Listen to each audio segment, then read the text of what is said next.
જોયું તે મુજબ યુપીની જે વાત થઈ રહી હતી, કારણ કે યુપી અને મહારાષ્ટ્રે જ ભાજપની ગેમ બગાડી અને ત્યાં કોંગ્રેસ અને યુપીમાં અખિલેશ પણ પ્લસ જોવા મળ્યા, જેથી કરીને ઇન્ડિયાની સ્થિતિ ખૂબ સારી થઈ. જો ગુજરાતની વાત કરવામાં આવે તો ગુજરાતમાં ગેનીબેન ઠાકોરે ત્રીજી વાર હેટ્રિક થતાં ભાજપની અટકાવી છે. પરંતુ હિરેનભાઈ, સવાલ એ થાય કે જુઓ, જે સમયે કોંગ્રેસ 2014 પહેલાંની વાત કરવામાં આવે તો બેકી સંખ્યામાં તો ગુજરાતમાં પણ પરફોર્મ કરતી હતી. સ્થિતિ એટલી કપરી થઈ ગઈ કે આજે એક બેઠક આવે છે તો હાશકારો થાય છે. આટલી હદે કોંગ્રેસ હાંસિયામાં ધકેલાઈ ગઈ? નહીં, હાંસિયામાં ધકેલાવાની કરતાં 30 વર્ષથી અમે સત્તાની બહાર છીએ.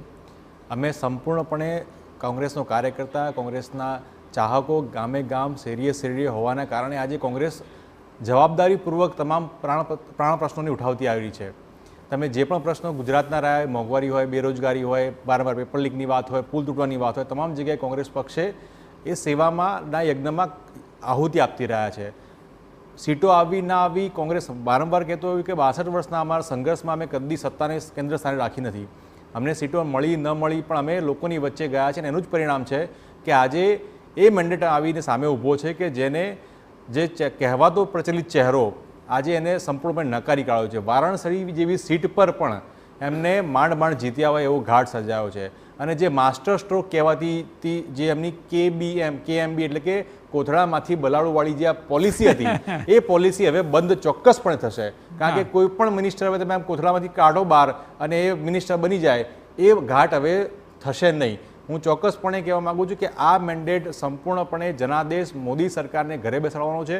હજુ ફરીથી વારંવાર કહું છું કે જનમતને કોંગ્રેસ પક્ષે એટલા માટે માન સન્માન આપી રહ્યા છે કે આ મેન્ડેટ એ 5 ન્યાયનો મેન્ડેટ હતો કે તમે વારંવાર તમને જે લોકશાહીમાં તમને જવાબદેહી બોલવાની હતી એ જવાબદેહી આપવામાં તમે નિષ્ફળ રહ્યા છો.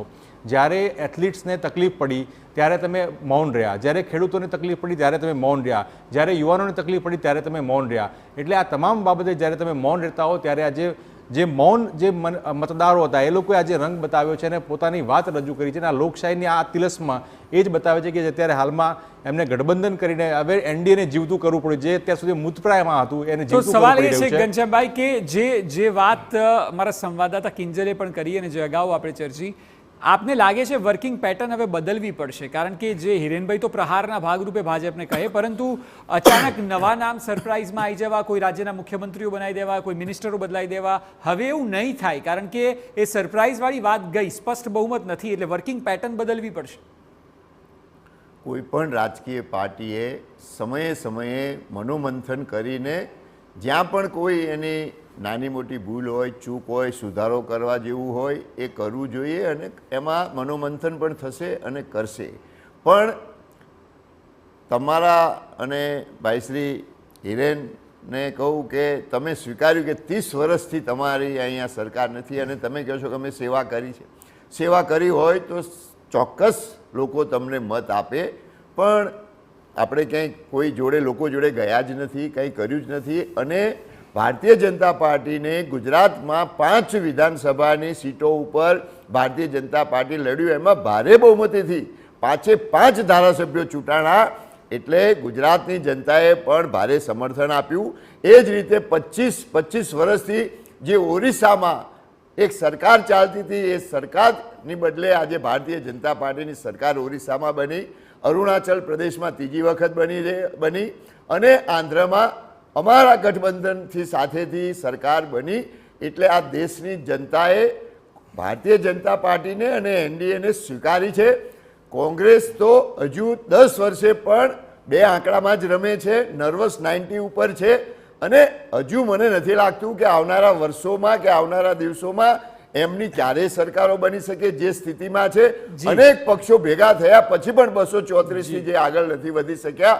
અને એક બાબત જે આપે સૂચક આપે છે કે આપ જે કહી રહ્યા છો હિરેનભાઈ, એ વાત છે કે કોંગ્રેસમાં ક્યાંય સેવાની ભાવના નથી, એ વાત કરે છે. અને કાલે પણ તેઓ ડિબેટમાં મારી સાથે વાત કરી રહ્યા હતા કે કોંગ્રેસમાં કામ કરવાની ધગશ નથી, એટલે એમણે પણ કોંગ્રેસ છોડવું પડ્યું. હું સંપૂર્ણપણે આશ્વસ્ત છું, સંપૂર્ણપણે વિશ્વાસ સાથે કહું છું કે 30માંથી 29 વર્ષ તો ઘનશ્યામભાઈ અમારી સાથે રહીને કામ કર્યું છે અને મને કરવાનો એમને ખૂબ ખંતથી કર્યું છે. ગામે ગામ એમને ઓબીસીના અમારા ચેરમેન રહી ચૂક્યા છે, એમને જોયા છે. ગામે ગામ કોંગ્રેસના અવાજને પહોંચાડવા માટે એમને પ્રયત્ન કરેલા છે. એમને સંમેલનો કર્યા છે, જ્યાં પણ તકલીફો પડી એમને કરી જ છે, અને એ કોંગ્રેસ જ હતી. એટલે નથી થયું ને નથી કર્યું એ વાત અત્યારે એમનો ખેસ બદલાઈ ગયો છે, વસ્તુ અલગ છે.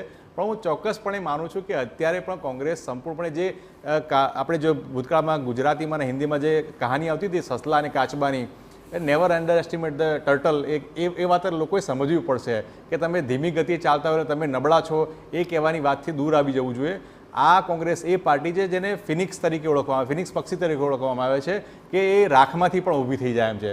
થોડા સમય પહેલાં ગુજરાતમાં પણ એ જ પરિસ્થિતિ કહેવામાં આવતી કે કોંગ્રેસ ક્યાંય નથી ને કશું જ નથી ને ક્યાંય જીતશે પણ નહીં.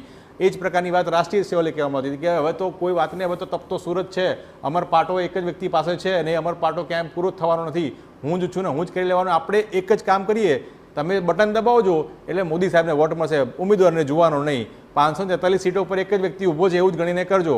અને એ જ મેન્ડેટ હું એટલા માટે વારંવાર કહું છું, એ જ મેન્ડેટ લોકોએ આપ્યું છે કે આ વ્યક્તિ એટલે કે પ્રધાનમંત્રી મોદી નથી જોઈતા, એ મેન્ડેટ ક્લિયર કટ મેન્ડેટ છે. ને એટલા જ માટે વારાણસી સીટ ઉપર પણ જ્યાં શિવરાજસિંહ 8 લાખથી લીડ જીતે છે, પણ વારાણસીની સીટ ઉપર આજે મોદી સાહેબની 3 લાખની લીડ, જે ગયા વખતે માત્ર 1.5 લાખની લીડ આવી છે.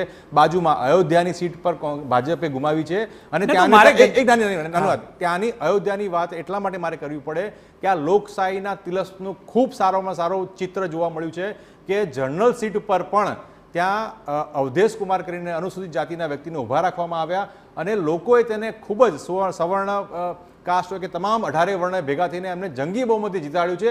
આ જ લોકશાહી છે, સૌને સાથે લઈને ચાલવાની વાત હોય ને એ કોંગ્રેસ વારંવાર કહેતું આવ્યું છે. મારો સવાલ ઘનશ્યામભાઈ એ છે, કારણ કે જે સવારથી ચર્ચા થઈ રહી છે એ થઈ રહી છે કે ફૈઝાબાદ જેવી બેઠક હોય અને વારાણસીમાંથી ઇવન પીએમ પણ જે જીત્યા નાના માર્જિનથી જીત્યા એટલા માટે કારણ કે અપેક્ષા વધારે હોય. આપને લાગે છે કે ઉત્તર પ્રદેશ જેવા રાજ્યમાં કંઈક તો ગડબડ થઈ રહી છે કે જે ભાજપથી પકડાતી નથી અથવા તો પકડાઈ નથી? ચોક્કસ એ તો ઉત્તર પ્રદેશમાં ઓછી સીટો આવી છે તો અમે સ્વીકારીએ જ છીએ, અને જ્યારે રાજ્યમાં ઓછી સીટો આવી હોય ત્યારે એનો થોડો ઘણો અસર તમામ સીટો ઉપર પડે. એટલા માટે ક્યાંક એવા પણ હોય કે સારા જેને આખી જિંદગી સેવા કરી હોય એવા લોકો પણ ક્યારેક આવા જ્યારે ઊંધી દિશામાં પવન ચાલે ત્યારે એમાં હારતા પણ હોય છે અને મતના એમાં ફેરફાર પણ થતો હોય છે. એટલે ઉત્તર પ્રદેશમાં ઓછી સીટો મળી છે એ ચોક્કસ સ્વીકારું છું.